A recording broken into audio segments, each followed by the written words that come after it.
Hello, so welcome back, and this will be the final video in this series of videos. So we're going to do a summary of almost everything that we've learned so far. So I've written down a couple of things that we're going to look at and summarize. So we have spoken about running a Java application, and with the Java application, when we use the Java command to launch a Java virtual machine, we use the Java command. Comments, there are two types of comments within your code. There are one with the slash and star, and then there's two slashes, and they're ignored by the compiler, so you can write things throughout your code. We have end of line comments, which also begin with the two slashes, and then we have keywords that we've learned about everything, and they're usually reserved words within Java and are spelled usually with the lowercase letters. We start with the keyword class. So that starts with everything class, and then the name of the class has a capital letter, and then it opens a curly bracket or braces if you're using American English, curly bracket open, and then that's where your class starts. And then the entry point for every Java application starts with public static void main, and then open round bracket, capital S for string, array, and then args, and then close round bracket, and that's your starting point. Otherwise, the Java virtual machine, the JVM, will not execute. Methods perform tasks, and you can call multiple methods within one method. So for instance, the main method, you call multiple methods throughout. And then we have also compiling your application. So if you're using a command line, it's Java C to compile it. Otherwise, you use an integrated development environment, and that does it for you. The integrated development environment that I'm using is Eclipse. This is a very useful program because when you click on something that's being used in the program, you can see that it's used throughout the program, which is really useful. To run an application, type Java followed by the name of the class containing the method main usually, and that will output your program for you in the command line. We also started with the system.out.printf and a hello world application. So the system.out.printf was printing to the screen, and then we used the scanner class to take the input from the screen. And then with the system.out.printf, we have different formatting. So we have our placeholders with our percentage signs, percentage %s for string, percentage %d for integer, percentage %f for double, and then we also have system.out.println, which is printing a new line. We spoke then about their import declarations, and they import packages of classes. So if you think of a group of classes that are already pre-built within Java, we have our import, and then we use java.util for importing certain classes, and then we also spoke about the math class, which I kept referring to as java.util, which is wrong. It's in java.lang, but you can look that up online as well. So you don't need to import anything if it's already part of the language. And then we spoke about getting inputs from the scanner. So obviously with the scanner, we had to import the package java.util and then scanner, and then create a new instance of scanner. So when we used that, then we had scanner, whatever you're calling the scanner input, equals new scanner, and then system.in in brackets. And then we used input to read in the next line and assign it to variables. So we had variables that we also declared. So I used the acronym, and that I personally made up DAU, so define, assign, and use, so you can read through your program. And that's also in advanced programming, where you're finding something and it can be the simplest thing, and you have defined it and maybe used it and not assigned it somewhere along the way, or the default value is being used instead. So that goes across the way. It's usually something simple that you have to solve. And then we also spoke about declaring variables of data type int and different types of different types of data types. So we have integer, char, byte, etc. And then with these we have different default values, and these are primitive. So the types such as int, float, double and char are primitive types, and these primitive types have keywords and they're usually in the lowercase, and then they're read in with, for instance, next int or next line or that kind of thing. So we also spoke about the variable names correspond to locations in your computer memory. That's very important because when we have a variable name, so in the previous video we spoke about arrays, and then we have our int and two double square brackets in the name of the array, and then when you're calling that array with the method, you just refer to it as a name because that's referring to it in the computer's location in the memory. So it's also important to know that Java is a high-level language, so the closer it is to English, the higher the level language is, and the closer it is to binary, so ones and zeros, then the closer it is to lower level programming languages. So you have lower level languages that are closer to the computer itself and the computations that the computer are doing, and versus high level being closer to the English language for human eyes to read. And then we moved on then to another topic. So 1 second now until I get my next notes. So then we started talking about the get and set methods, and private, public and protected, which we didn't cover protected in this set of videos, but we just looked at public and private. So when we had private instance variables, we had to use the set and get for it to be used in another class. So in that we used a gradebook example, an account example, and different examples throughout the series. So we had a class main that would call a new instance of another class, and so if when the other class is a new instance, it's called instantiate. So we instantiate a new object, and that's calling a new instance of it, a new copy, you could say. And then each class declaration begins with the access modifier, either public, private or protected. If it's not declared at all, then it's going to be private. Class, method and variable names are identifiers, and then by convention they always have a camel case. So if you have, for instance, a variable name, it's going to start with the lowercase, and then the next word will be in uppercase. There won't be any numbers to start, there won't be any special characters to start or end with, and it'll just be used in all together, so there's no spacing. Instance variables exist before methods are called on the object, usually, so they're at the top of the class, so it's easier to read as well, and then they're accessible throughout the class. And there's also variables that we talked about within a method, which we'll come to in a minute. And then perimeters are declared in a comma separated list, perimeter list, and then they're usually followed by the variable name. And we have the return statement, which is really obviously going to function as the most important thing when it comes to the method, because when a method returns something, it has to have a return statement. With void, it doesn't return anything, it's automatically built into it. We had the class instance creation expression begins with a new keyword, so instantiates a new class, so that's creating a new copy of the class.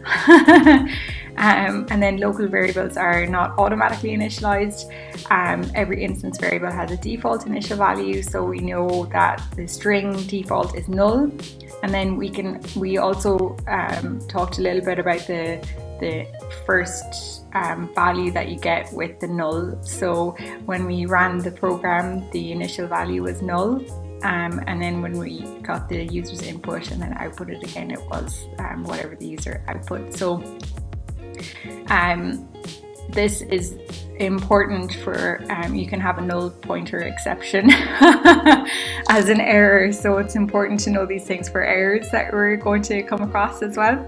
And then we also spoke about the methods and the stacks, which I spoke about as well, and different things when it comes to security considerations that we have to take into account. So we also had which I'll come to in a second, but we also had constructor calls.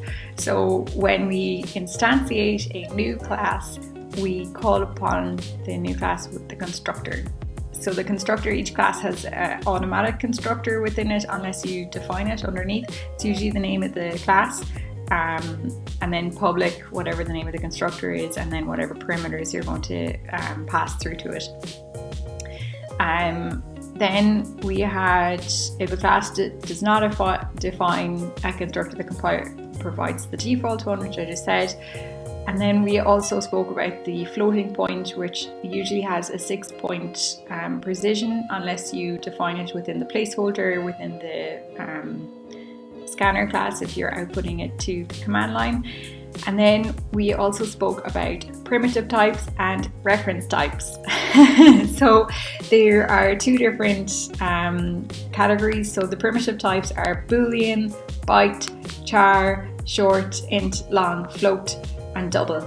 And then all other types are reference types. So classes which specify the types of objects are reference types. A primitive type variable can only store one value of its declared type at a time, and then usually they're initialized to 0, and variable types of boolean are initialized to false. And you can tell there in that list I did not reference string, so that's a reference type. Reference type variables store the location of the object in the computer's memory, like we said with the other types, and then reference type instance variables are initialized to default by default to the value null.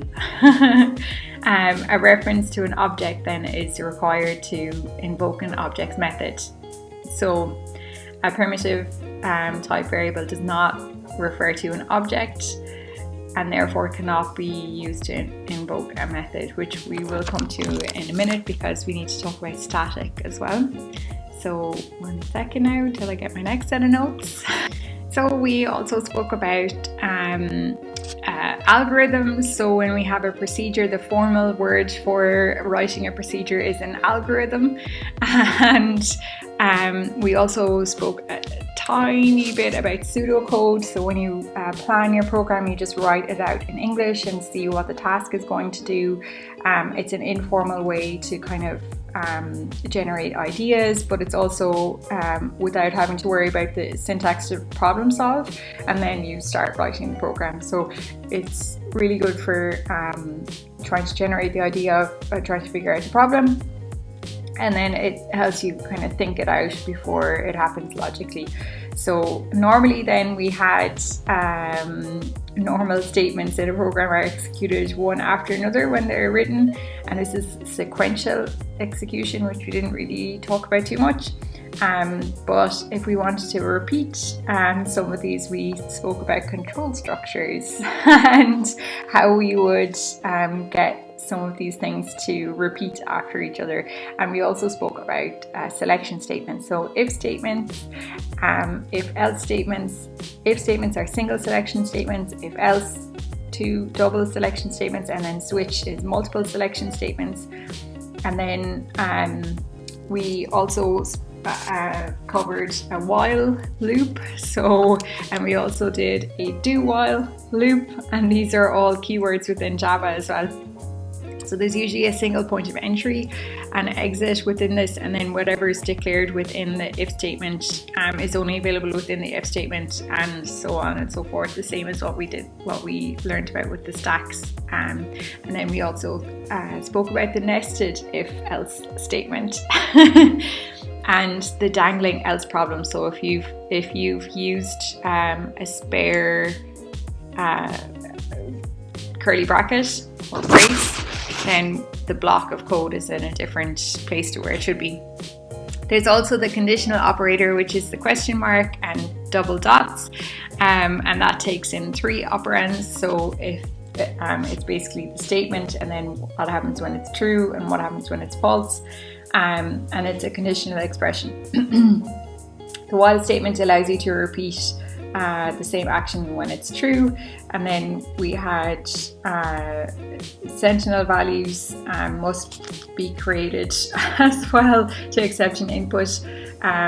Division by zero is a logic error. Obviously you can't divide by zero. And then we had our increment and decrement operators, which we spoke about, which was pre and post incrementation, and how you write it within different loops. And the next set of loops which we spoke about was the for statement, and within that we used a counter control expression, and we used the post incrementation logically. But we could also write the same counter equals counter plus 1 is the same as counter plus plus. And we also spoke about how we could shorten down these statements just for ease of use as well. So then it came to other forms of statements which we spoke about. I said there was a control C, IIL, so you need a counter control variable, so your loop counter, so int counter equals 0 usually, depending on if it's an array or where you want to start it from. Your initial value, so your initialization is the middle section, and then your incrementation, so each time it loops through, and then your loop continuation condition, so what determines if the loop should continue. That's the for statements. Then we already talked about the enhanced for statement that was in the previous video, and we covered a couple of ones of these, and we did the do while statement as well, and the logical and. So if you wanted if something this and this is true, if this or this is true. And then we also spoke about a little bit only about logic gates and how that works. So like I said at the start of this video, we have high level language and then lower level language, and the lower the level language it's closer to binary ones and zeros. A bit of history: George Boole created this concept in he was based in the University College Cork in Ireland. And basically for everything within a computer you can break it down into sets of ones and zeros, and there are bits and bytes, and we'll cover more of this as we're going along as well in the next set of videos. But you can basically say yes, I want this, and no, I want this, and this set of ones and zeros can be converted then up the way to the alphabet, and then what you see on your computer screen is all in the English language, but actually in the lower level it's all ones and zeros. So when it comes to the logical operators, then we have something that's true and false, and it works in a similar way with logic gates and electronic engineering. So you have yes, I want this to happen, no, I don't want this to happen, yes, when these two are true, then the result is true. When this is true or this is true, then if either of these are true, then I do want this to work. Or you have exclusive ors, so either or is true as well. And then we moved on to divide and conquer, which is to maintain a large program. So you divide, the best way to develop and maintain a large program is to construct it from small pieces and then create a bigger program. And then we also spoke about methods are declared within classes. Classes are typically grouped into packages, and then they can be imported and reused. And then each method is modularized a program into separate tasks of self-contained units. But then for software reusability, usually you have existing methods are used as building blocks to create a new program, and that's software reusability. And one of the principles of software engineering and development is to engage in software reusability. Don't reinvent the wheel. So then we spoke about static methods. So a method call specifies the name of a method to call and provides the arguments that the called method requires to do the task, but it returns a result or control to its caller. So its caller being, let's say, main method, and then you call another. So output was the previous example, you call the other method, and then it returns the control back. So a class can contain many static methods to perform these tasks, but they do not require an object to be created. Any data a static method might require to perform its task can be sent to the method as arguments, and a static method is called by specifying the name of the class in which the method is declared, and then followed by the dot operator, so class name dot method. So for instance, when we used math class, that was one of the big examples when we used a static. So we had class math provides static methods to perform common mathematical calculations. So the math.pi or max or maximum it was, and then we had different signatures. So we had the different parts that were going in as parameters. So they only compare two values, two integers, two doubles, two floats, or two of these values together, and then you call it again.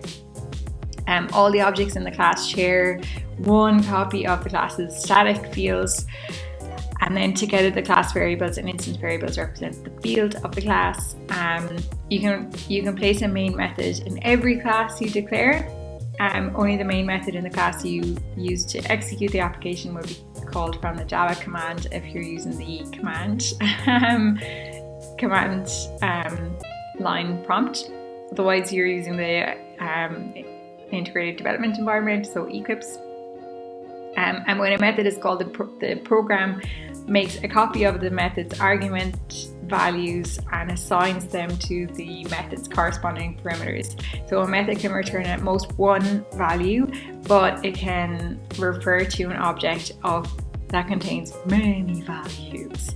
And then we have variables should be declared as fields of a class only if they're required for use in more than one of the methods of the class, or if programs should save their values between calls in the class methods. A method specifies parameters using the comma separated list, so we already know this from our previous example, thankfully. And then every parameter value and object in Java can be represented as a string. So you can use the string, the object then is converted to a string, and then the two strings are concatenated. If Boolean is concatenated to a string, then it becomes true or false, and then you can break the string literals into several pieces as well. So back to static then, we have our class name.static, but there are three different ways to call a method.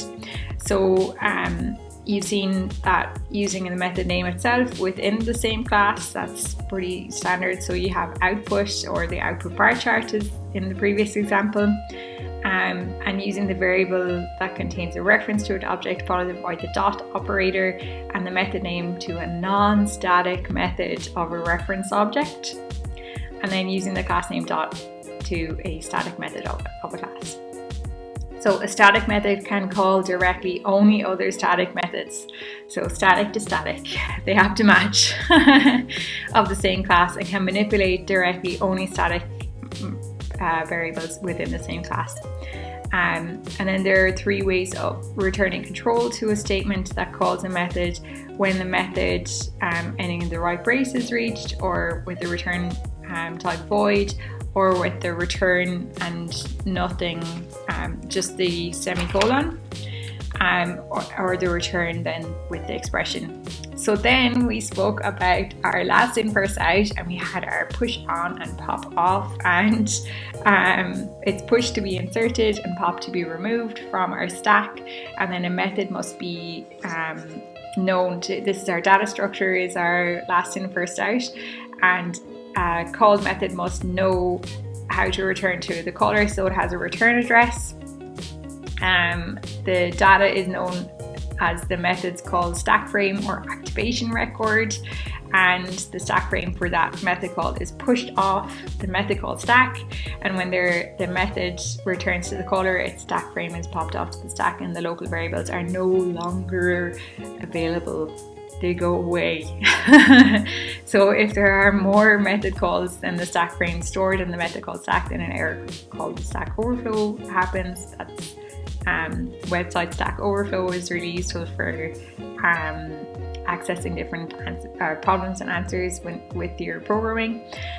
We also spoke about argument promotion and casting. So we have different promotion rules, and then there were security constraints with this.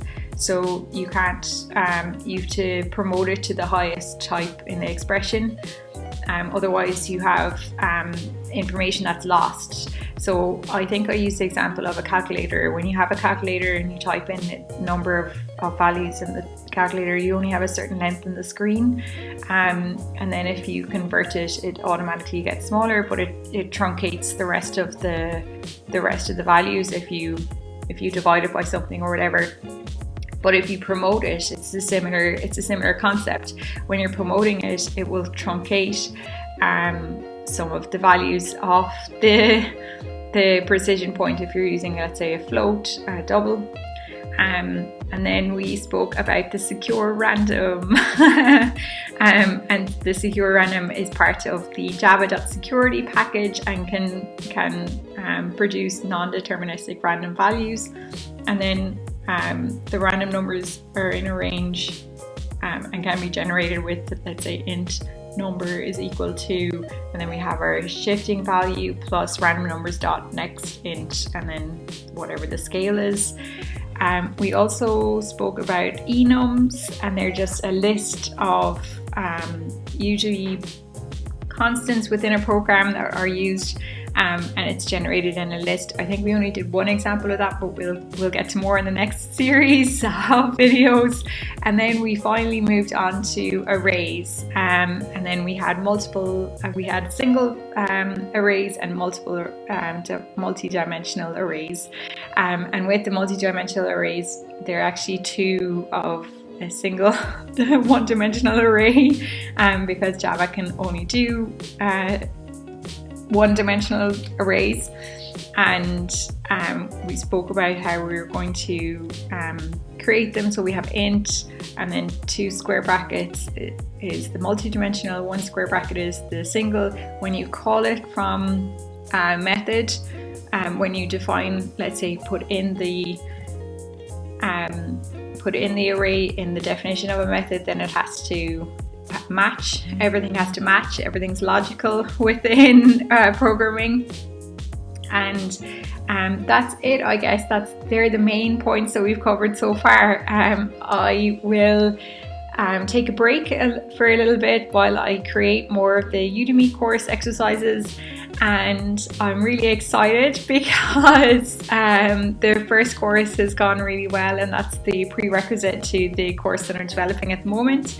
I hope you join me over on the Udemy site. So that will be covering programming exercises and different self-review questions and more exercises as we're going. Like any language, you have to practice it. So I'm really happy that I could create these videos.